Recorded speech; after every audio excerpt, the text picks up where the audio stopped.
नमस्कार विद्यार्थियों, आज हम पाठ 5 उत्तर छायावादी कविताओं के विषय में पढ़ेंगे। इस पाठ में 2 कवियों की कविता हम पढ़ेंगे, दिनकर जी और बच्चन जी। दिनकर जी, जिनका पूरा नाम है रामधारी सिंह दिनकर, ये राष्ट्रवादी कवि हैं और उनकी कविता का नाम है परशुराम के उपदेश। कविता को पढ़ने से पहले हम यह जान लेते हैं कि कवि ने इस कविता को किस परिस्थिति में लिखा था। कवि ने इस कविता को उस समय लिखा था जब भारत चीन का युद्ध हुआ था और भारत की उस युद्ध में हार हुई थी। कवि बताना चाहते हैं कि युद्ध में भारत की हार का कारण राजनीतिक नेतृत्व रहा है, इसलिए कवि को इस राजनीतिक नेतृत्व के हार के कारणों पर दुख, क्रोध और उत्साह था। लोगों में उत्साह भरना चाहते थे कवि। लोगों में, देशवासियों में जोश और उत्साह भरना चाहते थे, इसलिए कवि ने इस कविता की रचना की। कवि का कहना यह है कि हमें परिस्थिति के अनुसार जीवन जीना चाहिए, ना कि हमेशा एक जैसा जीवन जीना चाहिए। इसलिए कवि कहते हैं, वैराग्य छोड़ो, बाहों की विभा संभालो। कवि का कहना है कि वैराग्य का अर्थ होता है योगियों की तरह जीना। तो कवि कहते हैं योगियों की तरह जीने को छोड़ करके बाहों की विभा संभालो का अर्थ है बाहों मतलब भुजाओं की, विभा मतलब ताकत को। तो कवि कहना चाहते हैं कि हमें अपने जीवन को ऐसे जीना चाहिए जैसी परिस्थिति हो। तो जिस समय परिस्थिति ऐसी है कि योगियों की तरह जीवन जीना चाहिए, तब योगियों की तरह जीवन जिए, क्योंकि भारत का संस्कार, सभ्यता और संस्कृति ऐसी है कि लोग दूसरों से घृणा नहीं करते बल्कि अपराध को भी क्षमा कर देते हैं। परंतु कवि कहते हैं कि परिस्थितियों के अनुसार जीना चाहिए। परिस्थिति अब क्षमाशील जीवन जीने की नहीं, बल्कि योगियों की तरह नहीं, बल्कि वीरों की तरह जीने की परिस्थिति है, क्योंकि युद्ध का समय है। तो कवि कहते हैं कि हमें समय अनुसार आचरण धारण करना चाहिए, आचरण करना चाहिए, अर्थात व्यवहार करना चाहिए। अब हमें वैराग्य को छोड़कर वीरों की तरह जीना चाहिए। कवि कहते हैं कि चट्टानों की छाती से दूध निकालो। चट्टान का यहाँ पे लाक्षणिक और प्रतीकात्मक प्रयोग है। चट्टान का अर्थ यहाँ पे पत्थर नहीं है, बल्कि चट्टान का अर्थ बाधाएं हैं। तो बाधाओं, परिस्थितियों, जो परिस्थितियाँ बाधा पैदा कर रही है, उनको हमें दूर करने के लिए प्रयास करने चाहिए। है रुकी जहाँ भी धार सिलाई तोड़ो। कवि कहते हैं कि जहाँ पर हमें लक्ष्य को प्राप्त करने में, अर्थात विजय को प्राप्त करने में जहाँ भी रुकावटें पैदा हो रही है, उन सभी को दूर करना चाहिए, और वो सारी चीज़ें दूर होगी वीरत्व से, वीरता से। पीयूष चंद्रमा को पकड़ निचोड़ो। पीयूष का अर्थ अमृत होता है, यहाँ पे पीयूष का अर्थ है लक्ष्य की प्राप्ति, अर्थात विजय। विजय पाने के लिए सारे प्रयास करो। चढ़ तुंग शैल शिखर पर सोम पियोरे। सोम का अर्थ अमृत है, जिसका लाक्षणिक प्रयोग हुआ है। सोम का अर्थ यहाँ पर विजय है। तो कवि कहते हैं तुंग शैल, शैल मतलब पर्वत, शिखाएं मतलब चोटी। पर्वत की चोटी अर्थात बहुत ऊंचाइयों पर चढ़ करके, अर्थात विजय को प्राप्त करने के लिए हमें ऊंचा चढ़ना पड़ेगा और संघर्ष करना पड़ेगा। तो वहाँ तक पहुँचना है, इसलिए योगियों का नहीं, विजय के सदृश जियो। योगियों की तरह नहीं, बल्कि विजय की समान जीना चाहिए। यहाँ पे सदृश शब्द पर ध्यान दें। सदृश का मतलब है समान, और जहाँ पे से, सी, सम या सदृश शब्द आए, वहाँ उपमा अलंकार होता है। तो यहाँ पर उपमा अलंकार का कवि ने प्रयोग किया है। कवि देशवासियों को कर्मठ बनाना चाहते हैं, देशवासियों को वीरत्व की तरह जीवन जीने की प्रेरणा यहाँ पर दे रहे हैं कवि। यहाँ पे टिप्पणी पर ध्यान दें, जैसे बाहों की विभा संभालो का लाक्षणिक प्रयोग है, जिसका अर्थ है भुजाओं की शक्ति। चट्टानों की छाती से दूध निकालो, लाक्षणिक प्रतीकात्मक प्रयोग है, जिसका अर्थ है दुर्गम अर्थात कठिन परिस्थितियाँ। पीयूष चंद्रमा को पकड़ निचोड़ो, इसका अर्थ है लक्ष्य को प्राप्त करना। चढ़ तुंग शैल शिखर सोम पियोरे, इसका अर्थ है हमें ऊंचाई को प्राप्त करने के लिए, बाधाओं को दूर करने के लिए हमें वीरता की तरह जीवन जीना होगा। यहाँ पर कुछ प्रश्न उत्तर पाठ से संबंधित दिए हुए हैं, उनका हल कर लेते हैं। कवि ने किसके समान जीवन जीने को कहा है? कवि ने वैरागी की तरह, योगी की तरह, विजय की तरह या चट्टान की तरह। तो कवि ने कहा है विजय के सदृश जियो। जाति की लगन और व्यक्ति की धुन किसे कहा गया है, ये आगे कविता में आएगा। यहाँ पर पहले कविता को पूरा पढ़ लेते हैं, फिर करेंगे इसको हल। प्रश्नों को बाद में हल करेंगे, पहले व्याख्या पढ़ लेते हैं। अगला जो अंश है उसमें कहा है स्वतंत्र जाति की लगन व्यक्ति की धुन है, बाहरी वस्तु यह नहीं भीतरी गुण है, नत हुए बिना जो असनी घात सहती है, स्वाधीन जगत में वही जाति रहती है, वीरत्व छोड़ पर का मत चरण गहोरे, जो पड़े आन खुद ही सब आग सहोरे। यहाँ पर कवि देशवासियों को ये बताना चाहते हैं कि कौन सी जाति स्वतंत्र रहती है। वही जाति देश में, समाज में और विश्व में स्वतंत्र रह पाती है, जो दूसरों के चरण को नहीं पकड़ती, अर्थात दूसरों के सामने गिड़गिड़ाती नहीं है, बल्कि जब आन पर पड़े तो खुद ही सारी आग सहन करती है, खुद ही संघर्ष करती है। तो कवि कहते हैं स्वतंत्र जाति की लगन है, मतलब स्वतंत्र रहना प्रत्येक जाति की ये लगन होती है। ये कोई ऐसी वस्तु नहीं है जो बाहर से हमारे ऊपर थोपी गई हो या बाहर से हमें मिली हो, बल्कि ये जन्मजात व्यक्ति के अंदर होती है। ये व्यक्ति के अंदर का गुण है, ना कि बाहर का गुण है, बाहर से नहीं सीखा हुआ है। जन्म से ही व्यक्ति हमेशा स्वतंत्र रहना चाहता है। पर कवि कहते हैं नत हुए बिना जो असनी घास आते, नत का मतलब झुके बिना, नत का मतलब होता है झुकना, और कवि यहाँ पर कह रहे हैं कि झुके बिना जो असनी अर्थात बहुत कठोर प्रहारों को सहन जो जाति कर लेती है, स्वाधीन जगत में वही जाति रहती है, वही स्वतंत्र रहती है जाति, जो प्रहारों को सहन कर लेती है। वीरत्व छोड़कर पर का चरण मत गहोरे, वीरता को छोड़ करके दूसरों के सामने हमें झुकना नहीं है। अगर अपनी आन पर पड़ जाए तो सारी आग अर्थात सारी समस्याएं, सारी कठिनाइयाँ, सारे कष्ट अपने आप ही सहन करो। असनी घात का मतलब है कठोर प्रहार, किसी भी तरह के हथियारों के प्रहार हो सकते हैं। चरण कहने का अर्थ होता है दयनीय स्थिति, अर्थात दूसरों के सामने झुकना। आग सहने का मतलब है कठिन परिस्थितियों को सहन करना। अब तीसरा खंड पढ़ लेते हैं। आंधियां नहीं जिनमें उमंग भरती है, छातियां जहाँ संगीनों से डरती है, शोणित के बदले जहाँ आंसू बहता है, वहीं वह देश कभी स्वाधीन नहीं रहता है। पकड़ो अयाल अंधड़ पर उछल चढ़ोरे, किरीचों पर अपने तन का चाम मंडोरे। यहाँ पर आंधियां कवि ने कहा है प्रतीकात्मक प्रयोग है।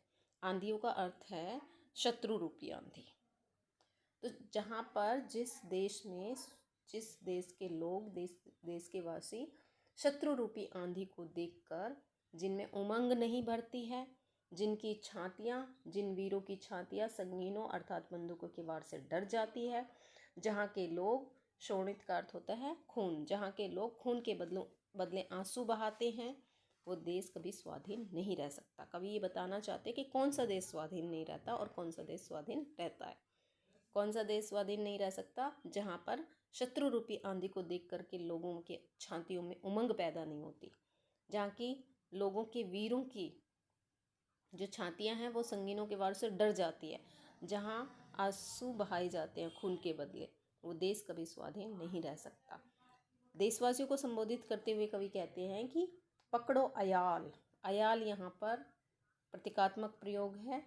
अयाल का अर्थ होता है शेर की गर्दन के बाल, यहाँ पर शत्रु रूपी शेर की गर्दन के बाल यहाँ पर अर्थ है। तो शत्रु रूपी शेर की, जो शेर जैसा शत्रु है ना, उसकी गर्दनों के बालों को पकड़ के उसके ऊपर चढ़ने को कवि ने कहा है, और कहा है कि युद्ध करके और अपने चाम अर्थात अपनी चमड़ी पर किरीचों का वार सहन करो, अर्थात युद्ध करो। कवि आंधी शत्रुओं को कह रही है। यहाँ पर उमंग भरने की बात कवि ने यहाँ पे कही है। अंधड़ शत्रुओं को कवि ने कहा है, प्रतीकात्मक प्रयोग है। अयाल शेर की गर्दन के बाल अर्थात शक्तिशाली शत्रु। तो ये कविता संपूर्ण हो जाती है। यहाँ पर प्रश्न उत्तर हम देख लेते हैं एक बार शुरू से। कवि ने किसके समान जीने को कहा है? कवि ने विजय के सदृश जीने को कहा है। जाति की लग्न और व्यक्ति की धुन किसे कहा है? स्वतंत्र जाति की लग्न है। कवि के अनुसार स्वाधीनता के लिए किसे बहा देना उचित है? स्वाधीनता के लिए खून बहा देना उचित है।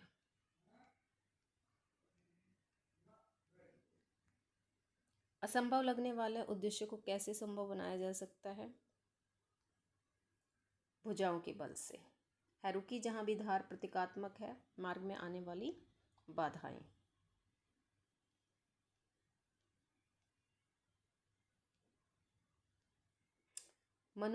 स्वतंत्र रहना मनुष्य का कौन सा गुण है? भीतरी गुण है। वीरों में उमंग तब पैदा होती है जब शत्रु रूपी आंधी के समान शत्रुओं को आंधी के समान आते हुए देखते हैं। हरिवंश राय बच्चन की कविता पढ़ते हैं अब आगे। हरिवंश राय बच्चन की कविता है क्या भूलूं क्या याद करूं। पहले परिस्थिति को जान लेते हैं। कवि ने किन परिस्थितियों में इस कविता को लिखा, किस उद्देश्य से लिखा? कवि ने इस उद्देश्य से कविता को लिखा है कि हमारे जीवन में बहुत सारी सुख, बहुत सारे दुख आते हैं। कुछ ऐसे पल आते हैं जिनको याद करके हम सुखी होते हैं और कुछ ऐसे पल हैं जिनको याद करके हम दुखी होते हैं। और कवि ने यहाँ पे मैं का प्रयोग जो किया है, क्या भूलूं क्या याद करूं मैं, तो कवि ने केवल अपने लिए नहीं बल्कि समाज के हर व्यक्ति के लिए इस मैं शब्द का प्रयोग किया है। हर व्यक्ति इसको अपने से संबंध जोड़ करके इसको पढ़ सकता है। तो कवि का कहना है कि जीवन में बहुत सारे खुशी और सुख के पल आते हैं। एक एक अंश को हम यहाँ पढ़ते हैं। देखिए प्रसंग दिया हुआ है, इसमें कवि ने कहा है कि बहुत सारे उमंग अर्थात खुशी और अवसाद अर्थात दुख, अनगिनत उन्माद के क्षण, रजनी की सुनी घड़ियों को किन किन से आबाद करूं मैं, क्या भूलूं क्या याद करूं मैं। यहाँ से पैराग्राफ पहले पढ़ेंगे। क्या भूलूं क्या याद करूं मैं, अनगिनत उन्मादों के क्षण है, रजनी की सुनी घड़ियों को किन किन से आबाद करूं मैं, क्या भूलूं क्या याद करूं मैं। रजनी का अर्थ होता है रात अर्थात दुख। कवि यहाँ कहते हैं कि मैं कौन कौन से पलों को याद करूं अपने जीवन में, सुख के पलों को याद करूं या दुख के पलों को याद करूं। बहुत सारे अनगिनत ऐसे क्षण आए हैं जो मुझे सुख देते हैं, बहुत सारे ऐसे क्षण आए हैं जो दुख देते हैं। तो कवि यहाँ पर द्विधा में है, कवि के साथ द्वंद्व चल रहा है कि वो कौन सी पलों को याद करे। यहाँ पर अनुप्रास अलंकार अवर्ण, अनगिनत अवसाद में अवर्ण की आवृत्ति होने से अनुप्रास अलंकार है। एक ही शब्द जब बार बार प्रयोग होता है तब वहाँ पुनरुक्ति प्रकाश अलंकार होता है। जैसे किन किन से आबाद, किन किन शब्द आया बार बार। खड़ी बोली का शब्द, खड़ी बोली का प्रयोग कवि ने यहाँ पर किया है। कवि ने उन्माद के क्षण किसको कहा है? याद को, स्मृतियों को। किन किन का प्रयोग भूलों के लिए, रजनी के लिए, उन्माद के क्षण के लिए, सोनी घड़ियों के लिए। किन किन से आबाद करूं मैं, तो कवि ने कहाँ पर किन किन शब्द का प्रयोग किया है? कवि ने कहा है रजनी की सूनी घड़ियों को किन किन से आबाद करूं मैं।